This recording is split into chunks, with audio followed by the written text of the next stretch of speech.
नमस्कार, स्वागत है आपका हमारे चैनल पर। मैं हूं आपके साथ Shipra Saini. Fake TRP case में ईडी की जांच में बड़ा खुलासा हुआ है। टीआरपी की रेस में नंबर 1 बने रहने के लिए इंडिया टुडे ने लोगों को पैसे बांटे हैं। तो ईडी की जांच में ये साफ तौर पर एक बड़ा झटका इंडिया टुडे के लिए है, क्योंकि जिस तरीके से लगातार रिपब्लिक टीवी, उनके editor in chief Arnab Goswami को फंसाने के लिए हर एक साजिश, हर एक षड्यंत्र रचा जा रहा था, लेकिन सच्चाई क्या है, लगातार जो खुलासे इस फर्जी टीआरपी केस में हो रहे हैं उसमें सामने आ रहा है। और एक और बड़ा झटका अब इंडिया टुडे के लिए है। इससे पहले लगातार इंडिया टुडे की फजीहत इस फेक टीआरपी केस में हो चुकी है। जिस तरीके से बार की जो एफआईआर थी उसमें दरअसल इंडिया टुडे का नाम था, उसमें रिपब्लिक का नाम नहीं था, लेकिन किस तरीके से रिपब्लिक को फंसाने के लिए मुंबई पुलिस के कमिश्नर और साथ ही सचिन वाजे जैसे अधिकारियों के साथ मिलकर यह षड्यंत्र इंडिया टुडे ने रिपब्लिक के खिलाफ रचा, इसका खुलासा अब लगातार एक के बाद एक होता नजर आ रहा है। फिलहाल ईडी का यह बड़ा खुलासा इस फर्जी टीआरपी केस में हुआ है कि इंडिया टुडे ने दरअसल लोगों को पैसे बांटे हैं जिससे टीआरपी हासिल की जा सके। तो ये वही इंडिया टुडे है जो हर एक हथकंडे कहीं ना कहीं अर्नब गोस्वामी को फंसाने के लिए इनकी ओर से रचे गए।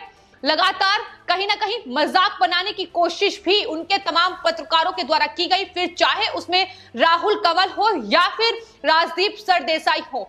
जब रिपब्लिक टीवी नेटवर्क और अर्नब गोस्वामी का नाम इस फर्जी टीआरपी केस में सामने आया तो देखा था कि किस तरीके से इंडिया टुडे के पत्रकार लगातार उनके खिलाफ ट्वीट करते नजर आए थे। एक तरीके से उनका मजाक बनाया गया था, लेकिन अब जिस तरीके से इस पूरे केस में खुलासे हो रहे हैं वो अपने आप में अर्नब गोस्वामी की एक बड़ी जीत को दिखा रहे हैं। ना सिर्फ फर्जी टीआरपी केस में ईडी ने जो ये बड़ा खुलासा किया है, बल्कि इसके अलावा एक और मामला जो फिलहाल महाराष्ट्र में चल रहा है, एंटीलिया केस, जिसमें सचिन वाजे की फिलहाल गिरफ्तारी हो चुकी है। वहीं परमवीर सिंह को मुंबई पुलिस कमिश्नर के पद से हटा दिया गया है। ये दोनों ही वही अधिकारी हैं जो फर्जी टीआरपी केस में झूठी प्रेस कॉन्फ्रेंस करते हुए झूठे आरोप रिपब्लिक टीवी पर लगाए गए थे। अर्नब गोस्वामी को फंसाने के लिए परमवीर सिंह जैसे अधिकारी ने प्रेस कॉन्फ्रेंस की थी और कहीं ना कहीं इंडिया टुडे को बचाने के लिए अर्नब गोस्वामी को फंसाया था। तो अपने आप में अब रिपब्लिक की एक बड़ी जीत ये मानी जा रही है। शुरू से ही Arnab Goswami Republic TV network ये कह रहा था कि दरअसल उन्हें फंसाने की ये साजिश है, जिसमें मुंबई पुलिस दरअसल महाराष्ट्र सरकार के इशारे पर काम कर रही है। उनके खिलाफ उनके पास सबूत नहीं है, लेकिन उन्हें आरोपी बनाया किस तरीके से जाए, इसके लिए लगातार कोशिशें तेज हो रही हैं। तो ये तमाम आरोप पहले ही रिपब्लिक टीवी के editor in chief Arnab Goswami की तरफ से परमवीर सिंह और सचिन वाजे जैसे अधिकारियों पर लगाए गए थे, लेकिन फिलहाल जिस तरीके से एंटीलिया केस में उनकी साजिश और पूरे षड्यंत्र का खुलासा हो रहा है, उनके चेहरे बेनकाब होते नजर आ रहे हैं। सचिन वाजे एनआईए की हिरासत में हैं, गिरफ्तारी उनकी हो चुकी है।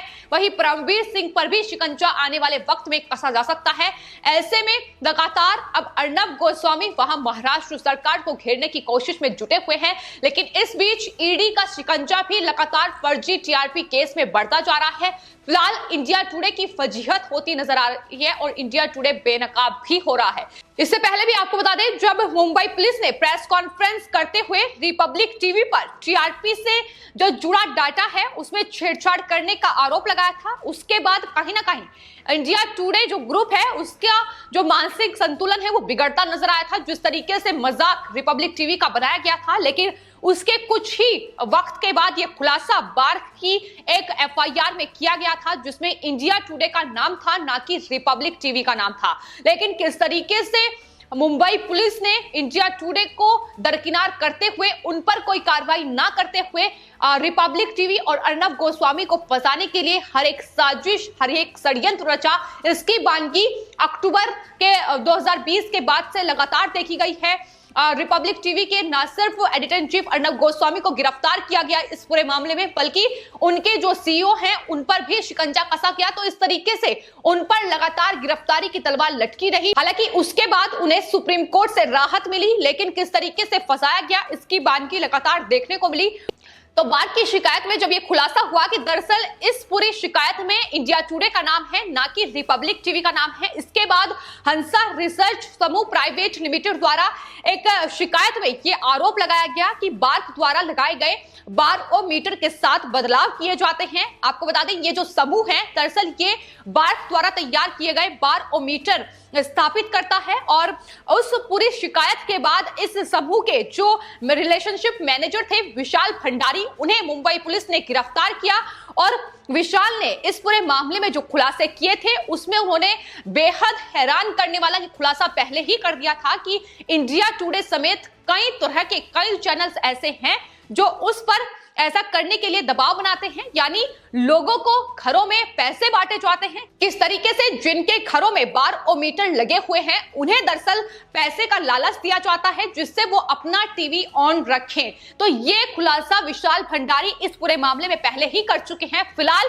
ईडी की इन्वेस्टिगेशन में ये खुलासा हुआ है, लेकिन ये बात पहले ही सामने आ चुकी है कि लगातार इंडिया टुडे लोगों को पैसा बांटता नजर आया है टीआरपी हासिल करने के लिए, और किस तरीके से बार्क की टीआरपी जो बारोमीटर है उसमें छेड़छाड़ की गई। सिर्फ इतना ही नहीं, इस पूरे मामले में एक ऑडियो टेप भी सामने आया था जिसका खुलासा रिपब्लिक टीवी ने ही किया था। दरअसल इसमें जो मुख्य चश्मदीद थे तेजल सोलानी, उन्होंने रिपब्लिक टीवी के एक पत्रकार से बातचीत करते हुए इस बात को स्वीकार किया था कि दरअसल उनके बेटे को टीआरपी बदलाव के लिए इंडिया टुडे ग्रुप से रुपये मिलते थे और ये ऑडियो खुद रिपब्लिक टीवी ने ही सामने रखा था। तो सबूत शुरू से ही इस मामले में रिपब्लिक टीवी नेटवर्क की ओर से सामने रखे गए हैं, लेकिन किस तरीके से उन सबूतों को पूरी तरीके से निराधार मुंबई पुलिस के द्वारा बताया गया है, किस तरीके से नकारा गया है, इसकी बानगी भी लगातार देखने को मिली है। जाहिर तौर पर अर्नब गोस्वामी ने यह बात दो टूक कही थी कि दरअसल उन्होंने महाराष्ट्र में तमाम ऐसे मुद्दे उठाए हैं जिनसे महाराष्ट्र सरकार से सवाल पूछे गए हैं,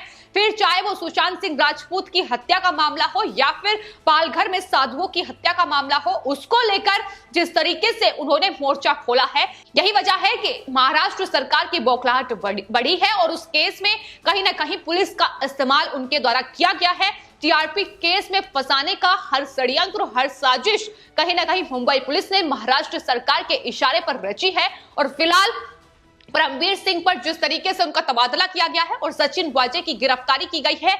आपको बता दें जब टीआरपी केस में अर्नब गोस्वामी को फंसाया गया, उन्हें दरअसल गिरफ्तार करने के लिए सचिन वाजे ही पहुंचे थे और किस तरीके से उनके परिवार वालों के साथ बदसलूकी इस पुलिस अधिकारी के द्वारा की गई थी, इसकी बानगी भी खुद अर्नब गोस्वामी ने ही बयां की थी। तो ये तमाम ऐसे अधिकारी जो लगातार विवादों में छाए रहे हैं, लेकिन महाराष्ट्र सरकार ने तमाम अहम और बड़े मुद्दों में इनका इस्तेमाल किया है। किस तरीके से इन्होंने सिर्फ और सिर्फ शिवसेना के इशारों पर काम किया है। ना सिर्फ ये पहला खुलासा है एंटीलिया केस में, बल्कि इससे पहले भी अर्नब गोस्वामी से लेकर बॉलीवुड में ड्रग्स कनेक्शन और साथ ही सुशांत सिंह राजपूत की हत्या, ये तमाम ऐसे मुद्दे हैं जिन पर ये अधिकारी बेनकाब होते नजर आए हैं।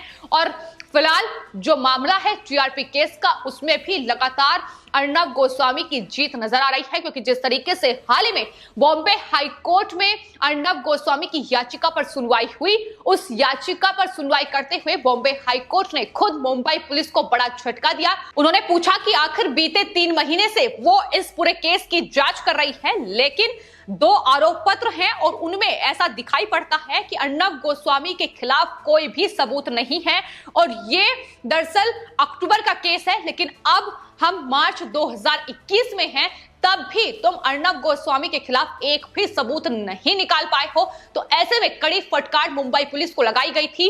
तो बॉम्बे हाई कोर्ट ने भी ये माना है कि दरअसल अर्नब गोस्वामी को कहीं ना कहीं ये पूरी तरीके से फंसाने का षड्यंत्र है। ऐसे में उन्होंने मुंबई पुलिस पर सवाल उठाते हुए ये भी कहा कि आखिर इस पूरे मामले में इस तरीके से प्रेस कॉन्फ्रेंस करने की क्या जरूरत थी। तो एक के बाद एक झटके न सिर्फ मुंबई पुलिस को लग रहे हैं, बल्कि अब इंडिया टुडे ग्रुप की फजीहत होती भी इस पूरे मामले में नजर आ रही है, क्योंकि इंडिया टुडे ग्रुप बीते लगभग 20 से 25 सालों से नंबर 1 की रेस पर रहा है, लेकिन उनसे कोई सवाल नहीं पूछा गया। और वहीं रिपब्लिक टीवी जो रिपब्लिक भारत हाल ही में लॉन्च हुआ, उसके बाद वो नंबर 1 की रेस में पहुंचा और जिस पर लगातार सवालों की बौछार कर दी गई, जिस पर लगातार षड्यंत्र और साजिश जिसके खिलाफ रची गई उसे गिरफ्तार किया गया। तो ये तमाम चीजें दिखाती हैं कि किस तरीके से मुंबई पुलिस लगातार एक राजनीतिक माहौल के साथ काम कर रही है। सिर्फ और सिर्फ परमवीर सिंह जैसे और सचिन वाजे जैसे अधिकारी किस तरीके से मोहरा शिवसेना के लिए बने हुए हैं, ये लगातार पूरे मामलों में निकलकर सामने आ रहा है। लेकिन फिलहाल फर्जी टीआरपी केस में ईडी की ये इन्वेस्टिगेशन आखिर आने वाले वक्त में क्या कुछ खुलासे इंडिया टुडे के खिलाफ करती नजर आएगी, ये देखना होगा। फिलहाल आपकी इस पूरे मामले को लेकर क्या राय है, हमें कमेंट बॉक्स में जरूर लिखें और चैनल को सब्सक्राइब करें। धन्यवाद।